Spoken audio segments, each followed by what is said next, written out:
سکتے ہیں دعا کمائل پڑھیں، درود کی ایک تسبیح درود کی پڑھیں، مرحومین کے لیے کوئی عمل انجام دے سکتے ہیں، خاص کر مرحومین کو نہ بھلائیں کیونکہ ان کو شب جمعہ میں توقع بہت زیادہ ہوتی ہے۔ جمعرات کے دن سے لے کر جمعے کی مغرب تک مرحومین گویا منتظر ہوتے ہیں کہ جو زندہ ہیں وہ ہمارے لیے کچھ کریں گے، اور روایات کے مطابق بہت مایوسی ہوتی ہے انہیں اگر زندہ کچھ نہ کریں۔ یہ بہت اہم وقت ہے انشاءاللہ۔ اگر خدا نہ کرے نعوذ باللہ تعالی آپ کی زندگی میں کوئی ایسا کام ہو جو اتنا اچھا نہ ہو، اس کو شب جمعہ میں ہرگز نہ کریں۔ شب جمعہ میں جہاں ثواب زیادہ ہوتا ہے وہاں عذاب بھی زیادہ ہوتا ہے۔ اگر اس کی کوئی توہین کر دے نعوذ باللہ تعالی، انشاءاللہ پروردگار ہمیں شب جمعہ کی فضیلت سمجھنے اور درک کرنے والوں میں قرار فرمائے انشاءاللہ۔ ایک بار پھر درود بھیجے گا، محمد و آل محمد،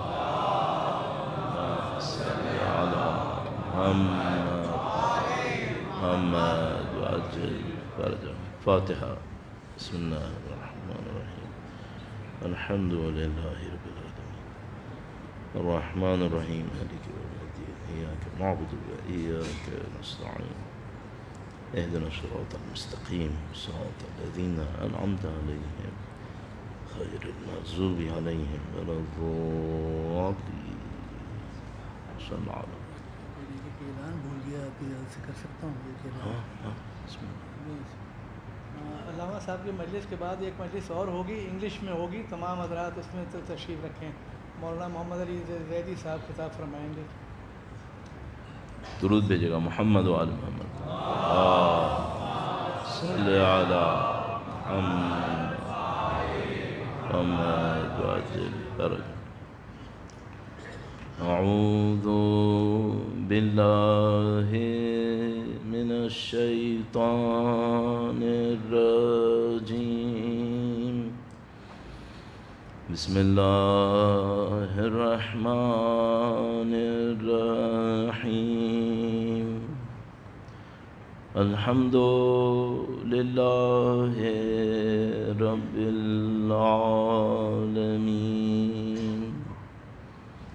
والصلاة والسلام على سید الانبیاء والمرسلین،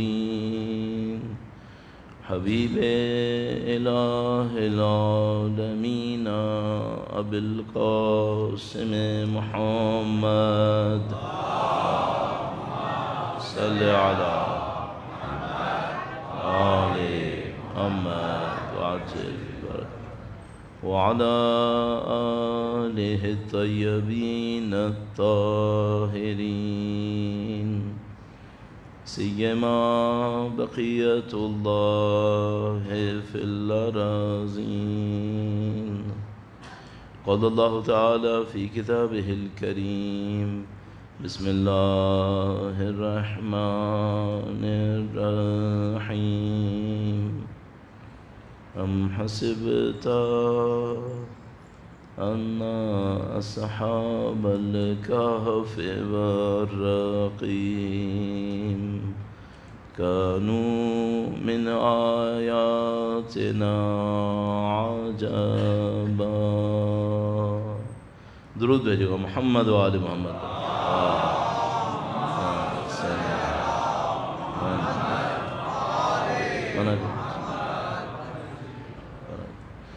لطف خدا ہے، پروردگار عالم کا انتہائی احسان ہے، اس نے دین کی سعادت نصیب فرمائی ہے۔ جو بھی خدا متعال کی نعمتیں ہوتی ہیں وہ دیکھنے میں بعض اوقات بہت سستی لگنے لگتی ہیں، گویا مفت میں مل گئیں، لیکن حقیقت یہ ہے کہ کوئی چیز ایسی ہوتی نہیں ہے، اس کے پیچھے لوگوں نے قربانیاں دی ہوتی ہیں۔ تبھی آپ مثال کے طور پر میں اور آپ یہاں اس مسجد میں تشریف لائے ہیں، کوئی پرابلم نہیں ہے، الحمدللہ اے سی چل رہا ہے، فرش بالکل نرم، سیکیورٹی اچھی ہے، سب کچھ صحیح ہے۔ ہمیشہ سے ایسے ہی تھا؟ نہیں، بہت قربانیاں دیں، انہوں نے بہت مشکلیں اٹھائی ہیں اس کے اوپر۔ اس کو ضرور یاد رکھا کریں کہ بھئی یہ جو کچھ ہے یہ اتنی آسانی سے نہیں آیا، یہاں تک پہنچتے پہنچتے بہت کچھ ہوا ہے۔ ممکن ہے یہاں نہ ہوا ہو، کہیں اور ہوا ہوگا، لیکن یہ جو اب میں اس کو کہتا ہوں ہمارے سماجی ادارے ہیں، یہ مجلس ہے، جلوس ہے، یہ ہمارے سوشل انسٹیٹیوشنز ہیں، یہ جو ہمارے سماجی ادارے ہیں یہ محنتوں سے بنے ہیں، ان کے پیچھے قربانیاں دی گئی ہیں۔ اب ان میں ویسے تو کوئی چیلنج اس کو نہیں ہے، سید الشہداء کی فکر کو دنیا کی کوئی طاقت چیلنج نہیں کر سکتی۔ چیلنج یہ نہیں ہے کہ سید الشہداء کا ذکر ہوگا یا نہیں ہوگا، چیلنج یہ ہے کہ ذکر کون کرے گا، یہ چیلنج ہے۔ ہم نہیں کریں گے۔ آپ سوچ سکتے تھے کہ مثال کے طور پر نائجیریا جیسے ملک کے اندر 40-45 لاکھ لوگ اہل بیت کے نام پر، سید الشہداء کے نام پر میدانوں سڑکوں پہ آئیں گے، سینکڑوں لوگوں کی جانیں بھی جائیں گی پھر بھی میدان میں آئیں گے۔ یہ آپ 20-25 سال پہلے سوچ سکتے تھے کیا؟ اس کا مطلب کیا ہے؟ وہ یہ کہ آپ یہ نہیں سوچیں، میں نہ سوچوں کہ یہ فضیلت ہمیں ملی ہے اب یہ ہمیشہ ہمارے پاس ہے۔ محنت کریں گے خدا ہم سے کبھی نہیں لے گا، لیکن خدا نہ کرے نعوذ باللہ تعالی اگر ہم نے کچھ سستی دکھائی، نعوذ باللہ تعالی، میں کس سستی سے سب سے زیادہ ڈرتا ہوں؟ 2 سستیوں سے، تیزی سے عرض کروں۔ ایک سستی نیت کی خرابی، خلوص کی کمی، اور چیزوں کا بیچ میں آ جانا، میں محنت کروں، میرا اسٹائل کیسا ہو، یہ ہو وہ ہو، اور وہ جو خلوص ہوتا ہے، ایک درد ہوتا ہے اہل بیت اطہار علیہ السلام کے لیے، وہ میرے اندر کم ہو جائے۔ تو جب یہ سارا جو نظام ہے یہ خلوص کے پہیے پہ گھومتا ہے، بے سہارا لوگ بڑے بڑے کام کر رہے ہیں، کس مادی طاقت کی بنیاد پر؟ خلوص کی طاقت ہے۔ اگر وہی کم ہو جائے پھر کیسے ہو سکتا ہے؟ تو ایک تو یہ مشکل مجھے سمجھ میں آتی ہے، دوسرا مجھے یہ سمجھ میں آتی ہے کہ ایک تو خلوص کی کمی، دوسرا پرائرٹیز چینج ہو جائیں۔ پرائرٹیز کیسے چینج ہوتی ہیں؟ مثال کے طور پر ہمارا ہدف یہ رہ جائے کہ بس اس کے یہ کام ہونا ہے، اس کام میں پرائرٹی کیا ہے، کیا ہونا ہے؟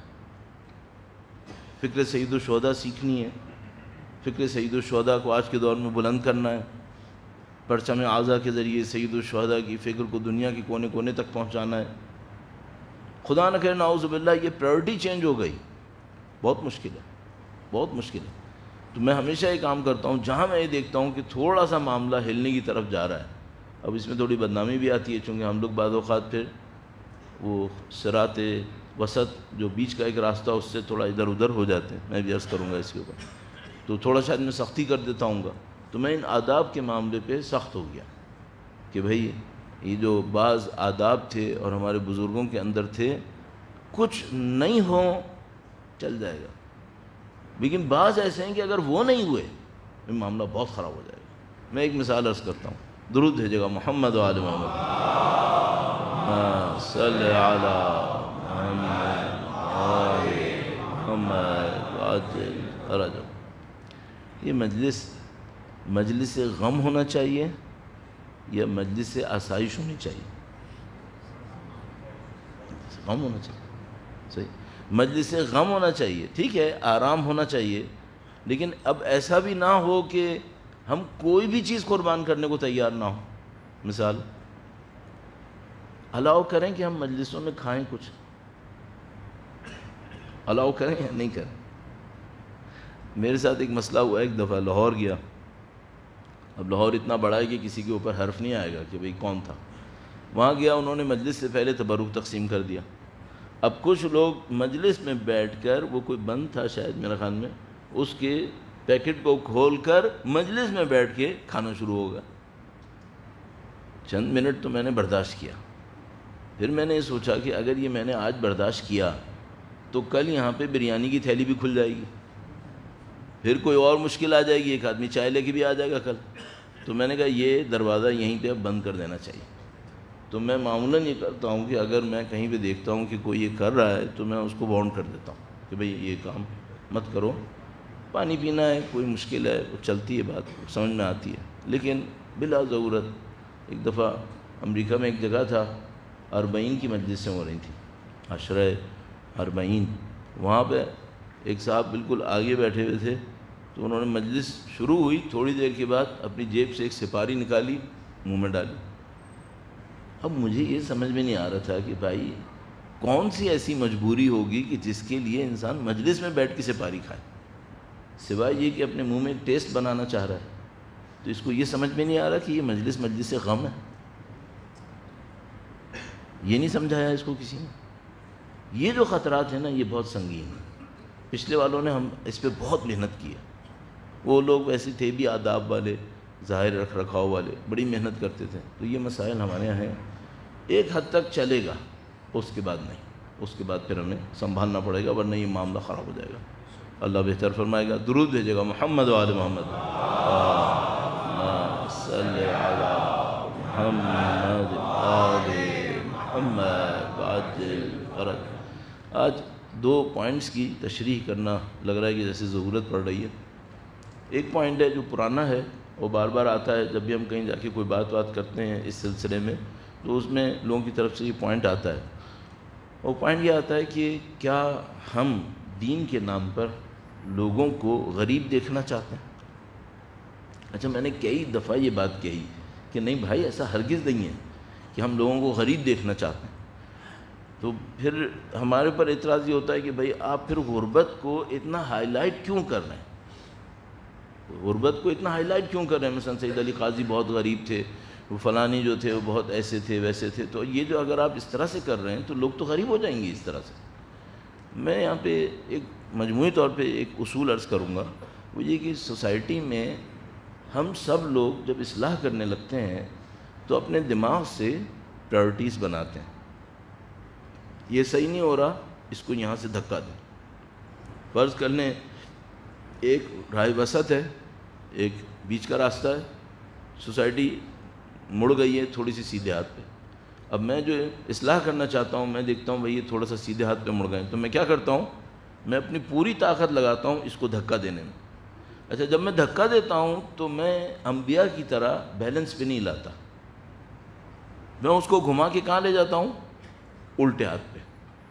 اب وہ مشکل تھی وہ سیدھے ہاتھ والی تھی، اب وہ مشکل آ گئی الٹے ہاتھ والی۔ صحیح؟ اب ایک اور کوئی بندہ اٹھے گا، وہ یہاں سے ایک کام کرنا شروع کرے گا۔ جب وہ یہ کام کرے گا تو اب سوسائٹی میں 2 طاقتیں نظر آئیں گی، ایک طاقت یہاں دھکا دے رہی ہوگی، ایک طاقت وہاں دھکا دے رہی ہوگی۔ تو لوگ ہم سے یہ کہیں گے کہ بھائی یہ دین چاہتا کیا ہے ہم سے؟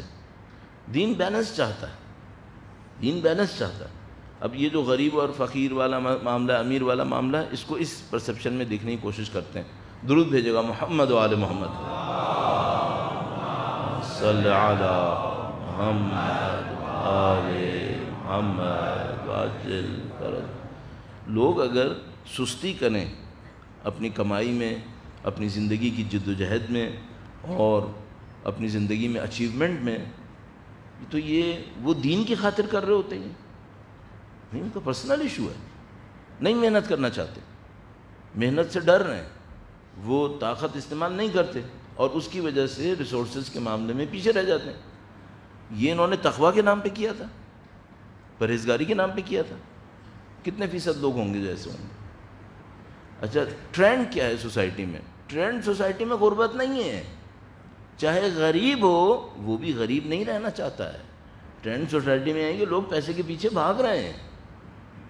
بس مشکل ہماری یہ نہیں ہے کہ لوگ دین کے نام پر دھوکے میں آ گئے ہیں اور غربت کو اختیار کر کے بیٹھ گئے ہیں، اور ہم یہ ڈر رہے ہیں کہ یہ سب لوگ غریب ہو جائیں گے تو دینداروں کے پاس ریسورسز ختم ہو جائیں گے۔ نہیں، ایشو یہ نہیں ہے۔ ایشو کیا ہے؟ ایشو یہ ہے کہ لوگ دنیا کے پیچھے ایسے بھاگ رہے ہیں کہ کوئی اس کو برداشت نہیں کرنا چاہتا کہ اگر دین کو فالو کرنے میں مجھے غریب بننا پڑے تو میں برداشت کروں، اگر میں دین کو فالو کروں اور مجھے غربت اٹھانی پڑے، یہ برداشت کرنے کو تیار ہوں؟ نہیں، اس وقت نہیں۔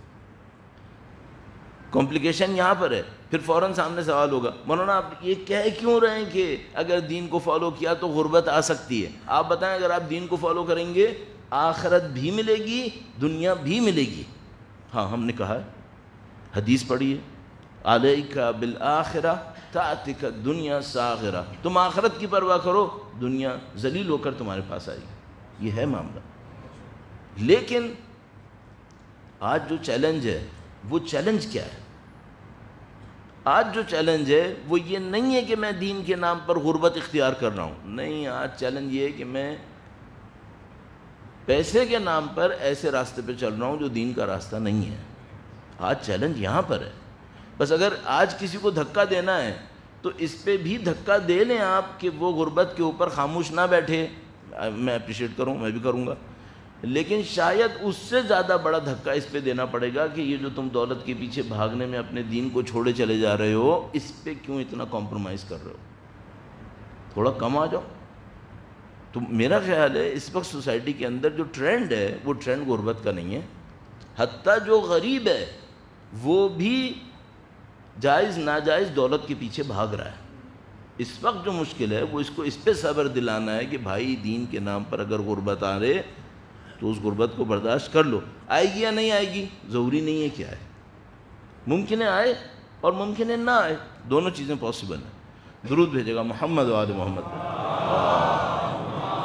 صلی علی محمد آل محمد وعجل فرج۔ اچھا، خاص کر ہم لوگ جو اہل بیت کے چاہنے والے ہیں، میں آپ سے پوچھتا ہوں، 250 سال نبی کی وفات کے بعد اہل بیت اطہار علیہ السلام دنیا میں ظاہری طور پر تشریف فرما تھے۔ اس 250 سال میں زیادہ تر وسائل زیادہ تھے یا وسائل کی تنگی تھی؟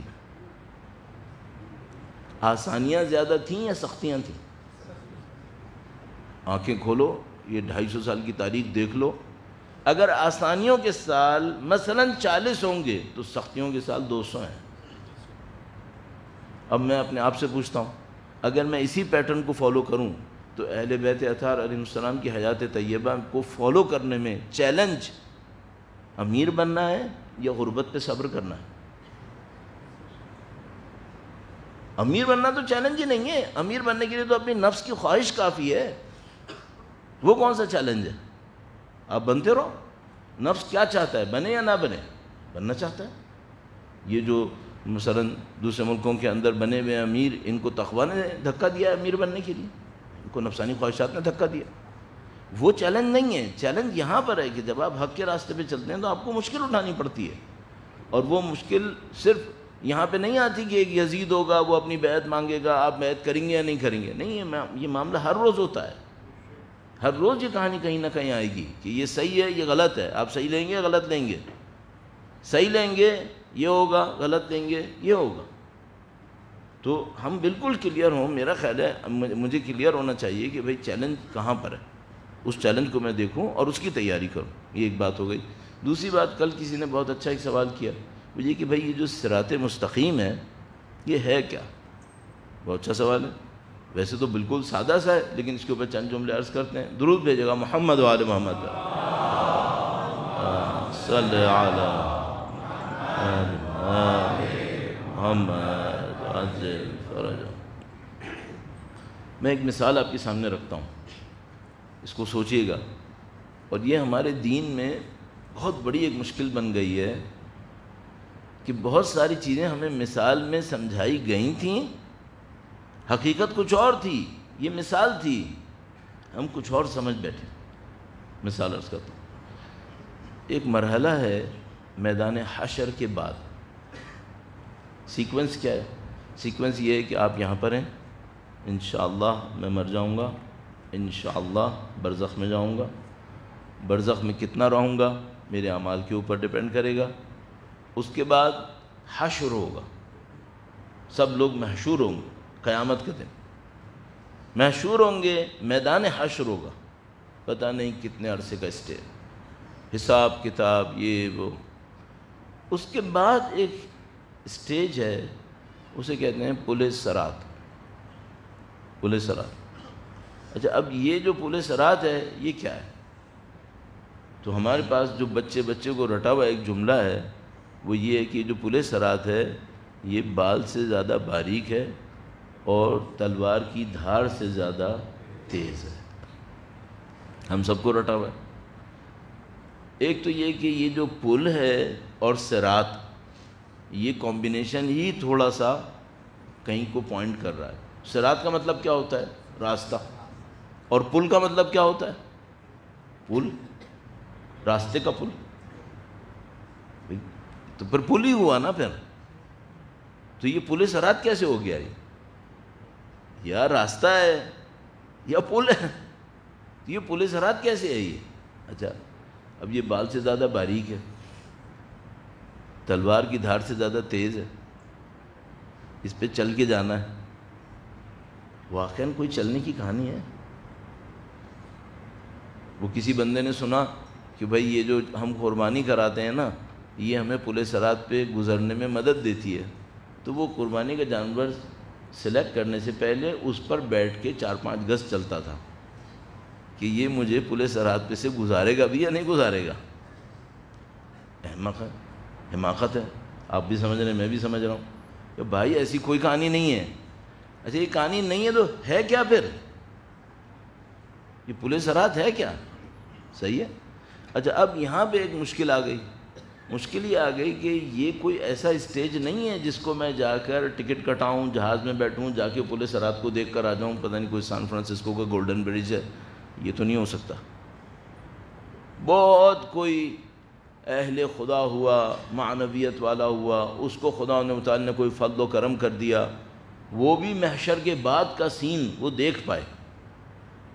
برزخ کے سین تو لوگ دیکھ لیتے ہیں، لیکن اتنی دور کا کوئی دیکھ پائے یہ تو ممکن نہیں ہے. پھر تو یہ اہل بیت اطہار علیہ السلام کی روایات کے اندر کچھ چیزیں آتی ہیں، لیکن دیکھ پائے کوئی، یہ تو ظاہر ممکن نہیں. اب آپ کو پل صراط پہ چلنا ہے. اچھا اب یہ جو پل صراط پہ چلنا ہے، اس میں چیلنج کیا ہے؟ چیلنج یہ ہے کہ نیچے آگ ہے. اگر آپ پل کے اوپر سے لڑک گئے، نعوذ باللہ تعالی میں لڑک گیا، تو نیچے آگ ہے، مجھے وہاں جانا ہے، ادھر شاید جنت ہے. اب آپ کا دماغ کیا یہ کہہ رہا ہے کہ یہ ایسے ہی ہوگا؟ اب میں آپ سے پوچھتا ہوں، آپ نے زندگی میں آج پل صراط کا نام پہلی دفعہ سنا؟ آج تک آپ نے اس طرح غور کیا تھا؟ کیوں اس طرح کر رہے ہیں ہم؟ اپنے دین کو سمجھنے کی کوشش کریں. اب میں اس مثال کو تھوڑا سا لے کے چلتا ہوں اور اس سے کچھ رزلٹ مجھے لینے ہیں. درود بھیجے گا محمد و آل محمد پر. صلی علی محمد آل محمد وعجل فرج. بھائی ایک آدمی ایک رسی کے اوپر چل رہا ہے. جو پہلے کرتب دکھانے والے ہوتے تھے ان کو ناٹے کہتے تھے، ناٹے کرتب دکھانے والے، تو وہ رسیوں پہ چلتے تھے.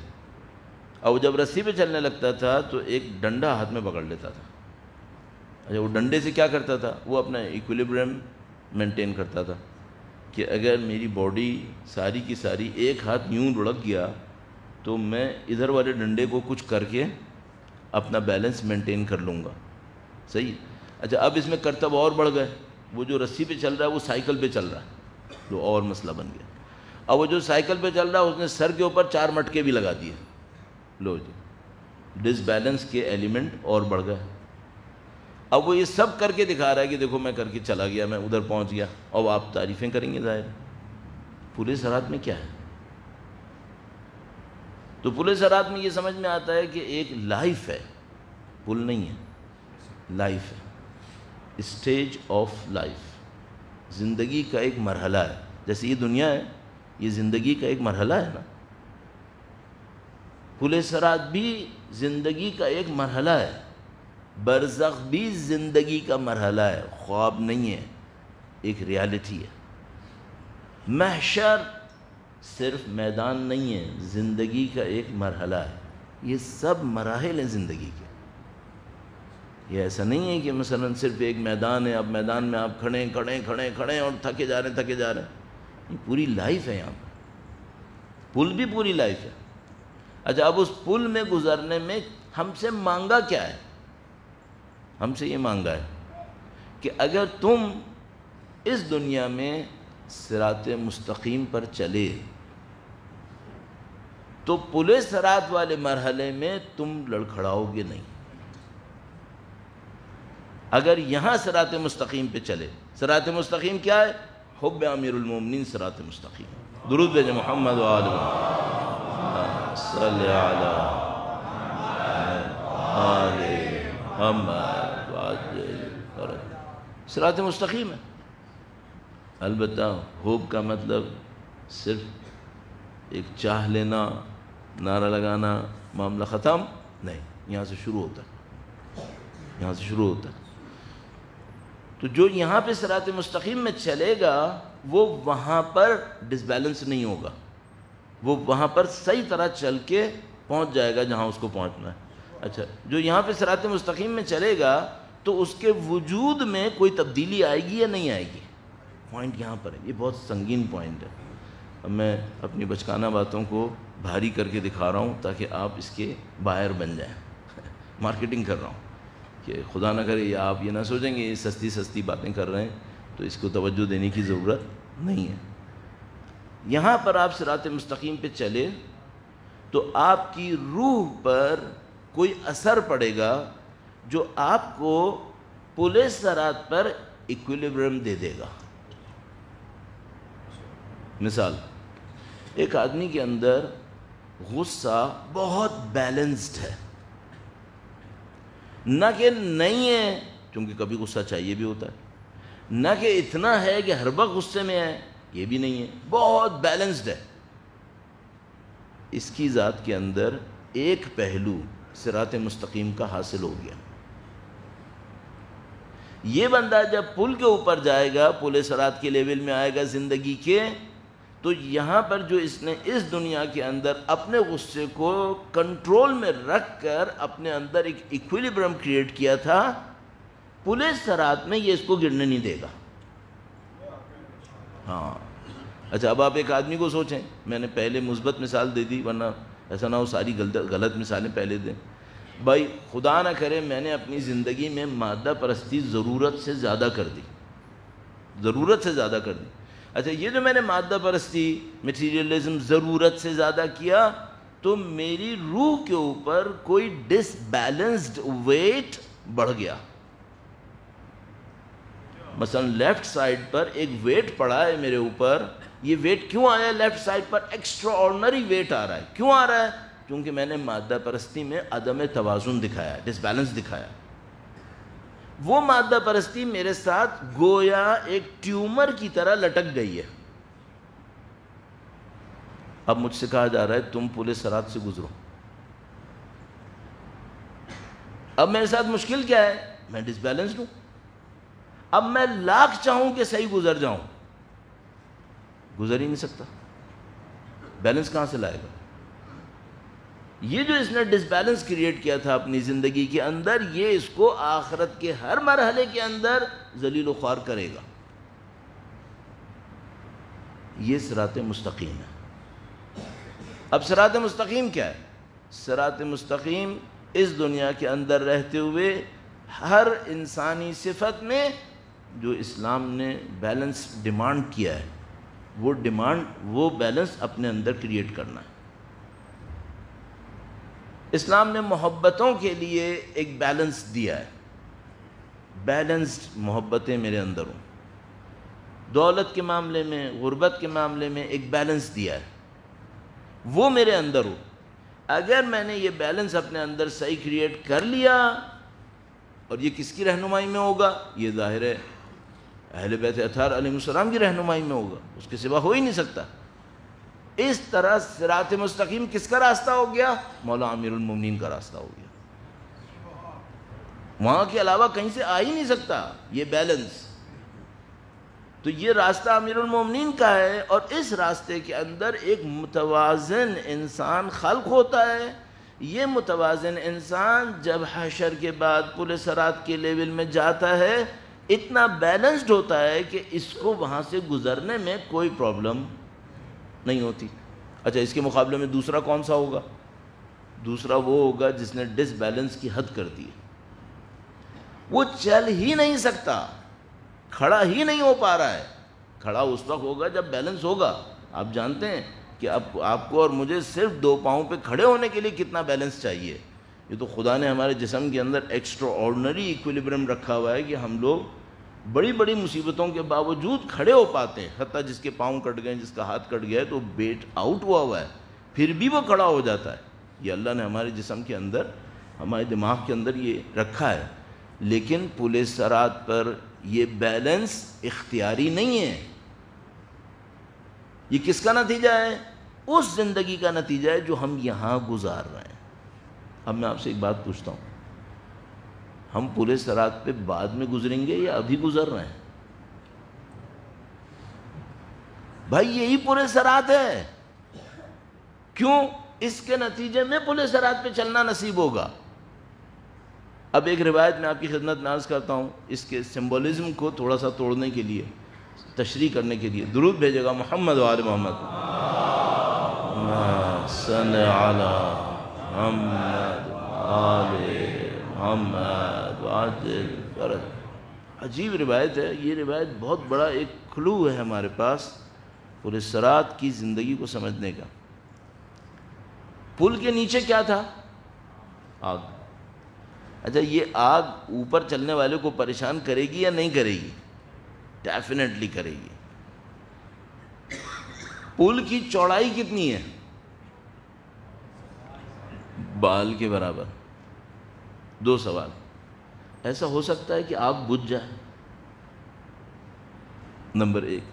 نمبر دو، کیا ایسا ہو سکتا ہے کہ پل چوڑا ہو جائے؟ صحیح ہے، روایتیں کہہ رہی ہیں ہاں ہو سکتا ہے، ہو سکتا ہے۔ کیسے؟ روایت نے کیا کہا؟ فرمایا، روایت نے فرمایا کہ اگر تم دنیا میں اپنے غیظ و غضب کو کنٹرول کر لو تو پورے صراط کی آگ بجھ جائے گی۔ اپنے غیظ و غضب کا نشانہ مظلوموں کو نہ بننے دو، کوئی تمہارے غیظ و غضب کے نتیجے میں حق سے محروم نہ ہو۔ اگر تم نے یہ کر لیا تو تمہارے پورے صراط کی آگ بجھ جائے گی۔ کیوں؟ تم نے غصے کی آگ کو یہاں بجھا لیا ہے۔ اس کو ہم لوگ کیا کہتے ہیں؟ اس کو اخلاق کی زبان میں کہتے ہیں کاظمین الغیظ۔ کاظمین الغیظ، کاظم یعنی غصے کو پی جانے والے، مولا کا لقب ہے۔ کاظمین الغیظ یعنی جو غصے کو پی جاتے ہیں۔ تو جو اہل بیت کے راستے پر چلتے ہوئے غصے کو پی جاتے ہیں، خدا پورے صراط کی آگ ان کے لیے بجھا دیتا ہے۔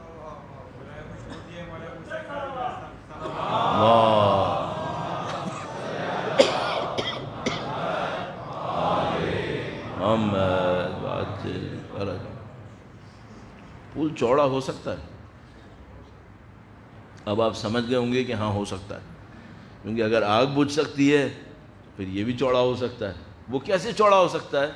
تو انہوں نے کہا کہ روایت نے فرمایا شبیہ اس کے کہ اگر تم اپنے دل کو، جس کو ہم لوگ کہتے ہیں شرح صدر، دل کو وسیع کر لو، رب اشرح لی صدری، اگر تم دل کو وسیع کر دو تو خدا تمہارے لیے پورے صراط کو وسیع کر دے گا۔ اچھا اگر یہاں پر کوئی شخص ہو جس کا دل مصائب، مشکلات، پریشانیوں کو تحمل کرنے کے لیے وسیع ہوا ہے، اللہ کی خاطر برداشت کرتا ہے، تو پورے صراط پہ اسے تنگی ہے؟ نہیں، اس کی تنگی ختم ہو گئی۔ صراط مستقیم واضح ہو گیا۔ صراط مستقیم یہ ہے کہ آپ اور میں اپنی تمام اوصاف کے اندر ایک بیلنس کے اوپر پہنچ جائیں، وہ بیلنس جو اسلام نے ہمیں بتا کے دیا ہے۔ اگر ہم پہنچ گئے، یہ صراط مستقیم ہماری زندگی میں کام آئے گا۔ وہ جو دولت کا خدشہ لے رہے ہیں کہ بھئی آپ کیوں غریب بنا رہے ہیں، وہ صراط مستقیم پہ چلنا اس میں بھی بے نیاز کرے گا۔ البتہ ایک بات عرض کرتا چلوں، پتہ نہیں کیوں ہم اس بات کے 100% خواہش مند ہیں کہ دین ہمیں دنیا میں بھر بھر کے دے دے، یعنی کہیں نہ کہیں ہمارا ذہن دنیا سے نکلنے کو تیار ہے نہیں۔ دین اس سے بھی بہتر کام کرتا ہے۔ دین کیا کرتا ہے؟ دین بے نیازی دیتا ہے، نہ پیسے کی نیاز مندی۔ آپ دیکھیے دو پوائنٹ ہوتے ہیں، ایک آدمی ہے پیسے کا محتاج ہے اور پیسہ اس کے ہاتھ میں ہے، صحیح ہے، تو ہم اس کو یہاں پہ کہتے ہیں دنیا کے حساب سے یہ دوسروں سے بے نیاز ہے۔ البتہ بے نیاز تو صرف خدا ہے، لیکن ایسے ہی ہم لوگ کہتے ہیں بھائی بے نیاز ہے۔ کیوں بے نیاز ہے؟ دوسروں سے مانگنے کی ضرورت ہی نہیں ہے اسے، صحیح ہے۔ اب اس کے پاس ہاتھ میں پیسہ ہے، یہ دوسروں سے بے نیاز ہے، میں ایک بات پوچھتا ہوں، اپنے نفس کے اندر پیسے سے بھی بے نیاز ہے کیا؟ نہیں، پیسے پہ تو اس کی جان جا رہی ہے. اس کا مطلب ہے یہ ابھی بھی انتہائی شدید نیاز مند ہے. کبھی خدا نہ کرے اگر اس کے ہاتھ سے یہ نکل گیا، پھر تم اس کا حشر دیکھنا، پھر دیکھو یہ کیا کرے گا. تو اگر آپ کے ہاتھ میں، میرے ہاتھ میں 4 پیسے ہیں اور ہم کہہ رہے ہیں کہ ہم تو پیسے میں کوئی توجہ نہیں دیتے، پیسے کے اوپر ہم بڑے یہ ہیں، ہم وہ ہیں. بھائی ابھی پڑے نہیں ہو مصیبت میں، پڑو گے مصیبت میں پھر پتہ چلے گا. ابھی تمہارے پاس کروڑوں ہیں، تم اس میں سے لا کے لاکھوں صدقہ کر دیتے ہو تو کہتے ہو ہم بہت ماشاءاللہ اللہ کی خاطر کرتے ہیں. کبھی پھنسو گے تو پتہ چلے گا نا کہ کیا ہو. تو نیاز مندی کا برطرف کرنا چیز کے ذریعے نہیں ہوتا ہے. اصل نیاز مندی برطرف ہوتی ہے طبیعت میں بے نیازی سے. اور یہ جو طبیعت کی بے نیازی ہے، اب میں آپ سے ایک بات پوچھتا ہوں اور اختتام پہ لے کے جاتا ہوں، زحمت تمام کروں گا. ایک انگلش کا پروگرام ابھی ہوگا. حضرت ابو ذر پیسہ ملنے کی وجہ سے بے نیاز تھے یا پیسے سے بے نیاز تھے؟ حضرت سلمان فارسی پیسہ ملنے کی وجہ سے بے نیاز تھے یا پیسے سے بے نیاز تھے؟ تو آپ کون سی بے نیازی چاہ رہے ہیں؟ میں کون سی بے نیازی چاہ رہا ہوں؟ پیسہ ملنے کی بے نیازی. پیسہ مل جائے تو مجھے کسی کے سامنے ہاتھ نہ پھیلانا پڑے. بات صحیح ہے، شاید میرا لیول اتنا نیچے ہو، لیکن یہ تو نہ کریں کہ یہ کہیں لیول ہی یہی ہوتا ہے. نہیں، یہ اصلی لیول نہیں ہوتا. اصلی لیول اس کے بعد والا ہوتا ہے جس میں آپ کا نفس نیاز مندی سے نکل جاتا ہے. اب میں بالکل اس کو جمع کرتا ہوں، کافی ہم نے اس کو پھیلا لیا. یہ جو نیاز مندی ہے پیسے کی، ابھی تو بے نیاز بنا رہی ہے کیونکہ آپ کے پاس پیسہ آ گیا ہے.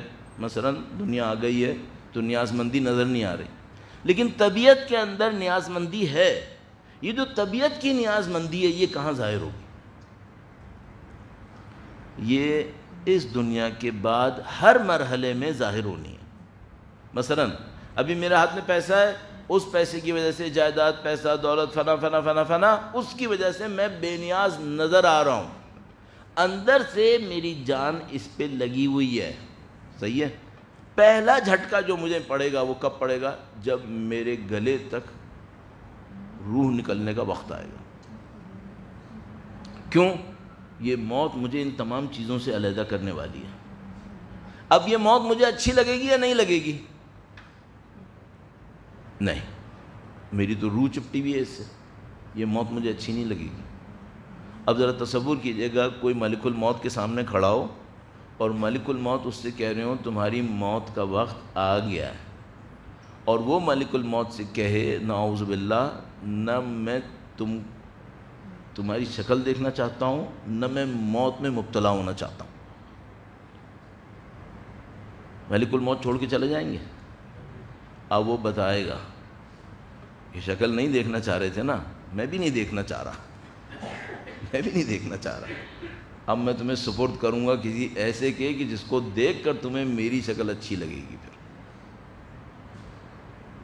پہلا جھٹکا اس نیاز مندی کا جو میں نے اندر ڈیولپ کیا اوپر نظر نہیں آ رہی. کیوں نظر نہیں آ رہی؟ چونکہ میں دولت مند ہوں. صحیح ہے. یہ پہلا جھٹکا نیاز مندی کا مجھے موت پہ لگے گا. اس کے بعد برزخ کی زندگی نہیں. کیوں؟ یہ نیاز مندی ترجمہ ہوگی ایک پیاس میں، اور میں برزخ کی زندگی میں مستقل پیاس میں مروں گا. اس کے بعد میدان حشر میں، پھر پل صراط کے ڈس بیلنس میں.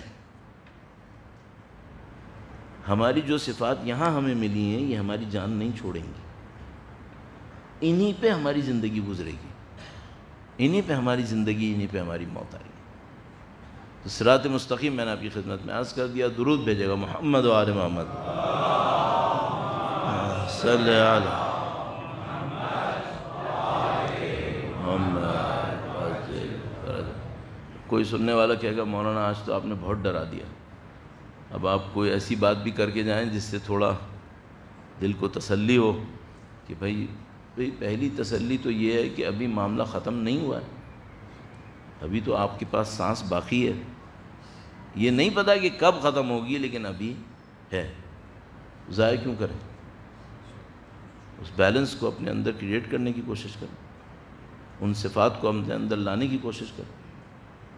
دوسرا معاملہ یہ ہے کہ چیلنج کتنا ہی بڑا کیوں نہ ہو، بالآخر خدا نے ہمیں قرآن و اہل بیت کا وسیلہ دیا ہوا ہے، نا امیدی کی کیا ضرورت ہے؟ سید الشہداء کی محبت آپ کے دلوں میں دی ہوئی ہے، نا امیدی کی کیا ضرورت ہے؟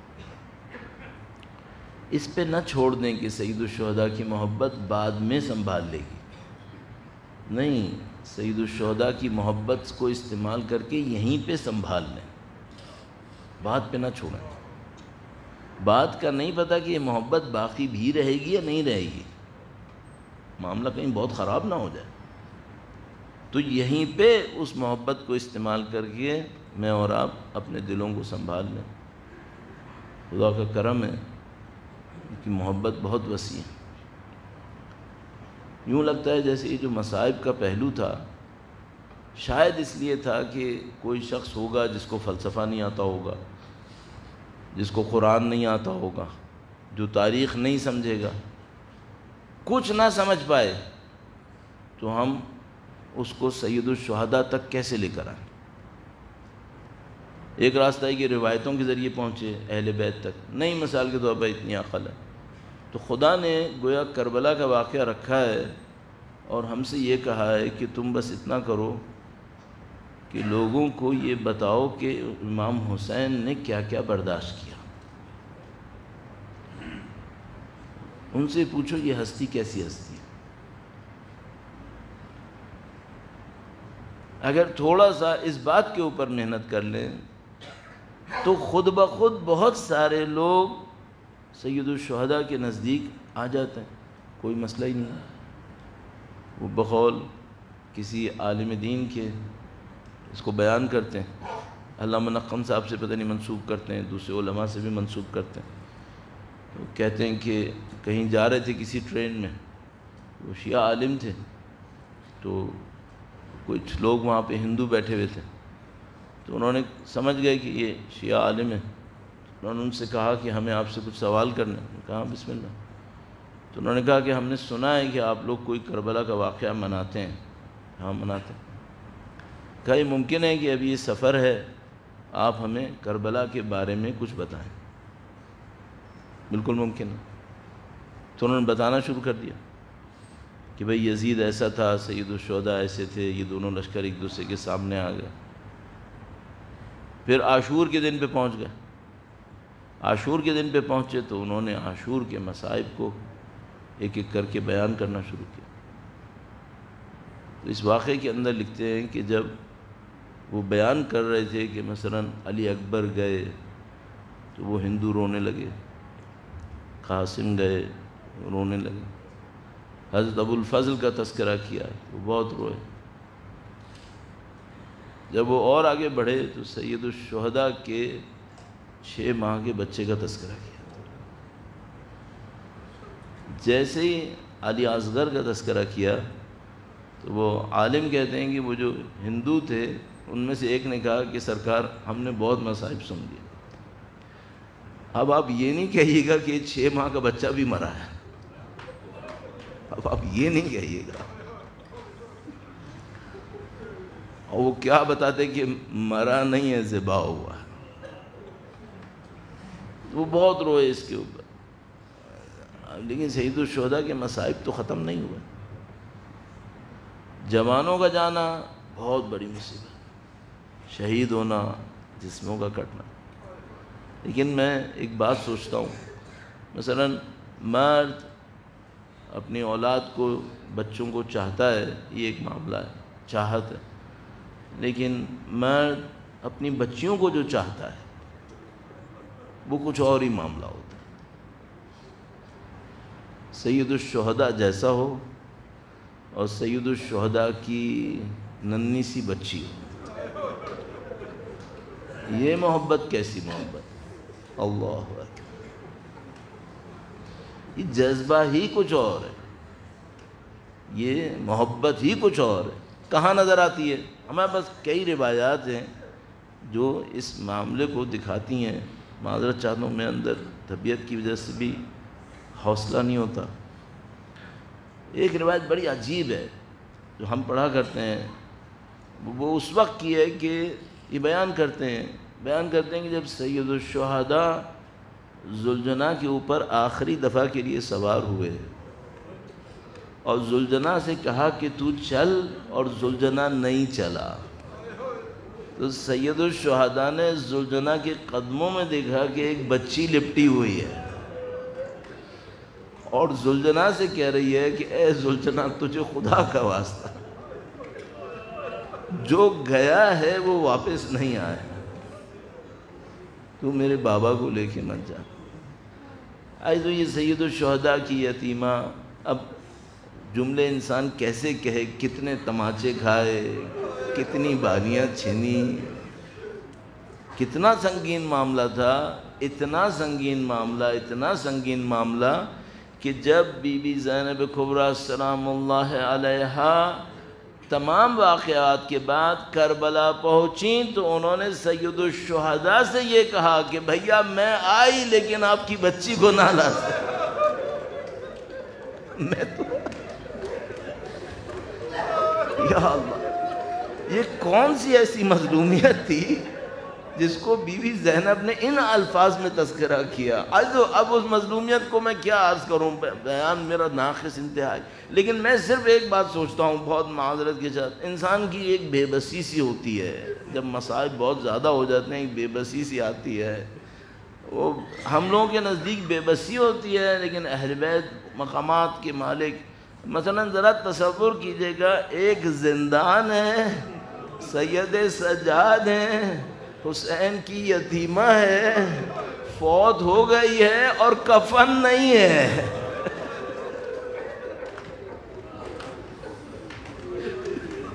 اسی پھٹے ہوئے کرتے کے اندر، خون آلود کرتے کے اندر دفن ہو. اب مجھے بتائیں یہ مرقد دختر حسین نور کا مرکز بنے گا یا نہیں بنے گا؟ خداوندہ تجھے واسطہ نبی اولاد نبی کا، شب جمعہ ہے، سید الشہداء کی اس یتیمہ کے واسطے ہمارے اور ہمارے تمام مرحومین کے تمام گناہان صغیرہ و کبیرہ کی مغفرت فرما. خداوندہ اہل بیت اطہار علیہ السلام کے راستے پر چلنے کی سعادت نصیب فرما. خداوندہ شر اشرار سے ہم سب کو محفوظ فرما. خدایا امام کے ظہور کا دن دیکھنا نصیب فرما، ان کی نصرت کی سعادت اس راہ میں شہادت نصیب فرما. ربنا تقبل منا